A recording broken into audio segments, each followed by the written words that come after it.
ও মা, আমি এখানে বসে খেলি। আচ্ছা খেল। এই ফোন বাজছে না, যাই ফোনটা ধরি। এই তো মা চলে গেছে, এই সুযোগে ছুরিটা নিয়ে নি। সবজি কাটবো, ছুরিটা নিয়ে। সোনা, ছুরি নিয়েছিস কেন? ছুরিটা দে। না দেবো না, না দেবো না। দে সোনা ছুরিটা, ছুরি নিয়ে খেলতে নেই।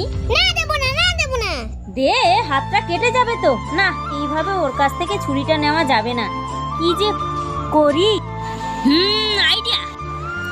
এই যে সসটাকে আমি হাতের মধ্যে আঙুলে লাগিয়ে নেব, দিয়ে চিৎকার করব যে হাত কেটে গেছে, হাত কেটে গেছে। দেখি সোনাই কি করছে। আহ আহ হাত কেটে গেছে, হাত কেটে গেছে। ও বাবা, আমার হাত কেটে গেছে, তাড়াতাড়ি যাই। মা, তোমার হাত কেটে গেছে?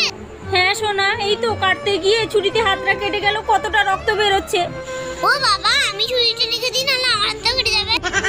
হ্যাঁ, ঠিকঠাক কাজে লাগলো তো।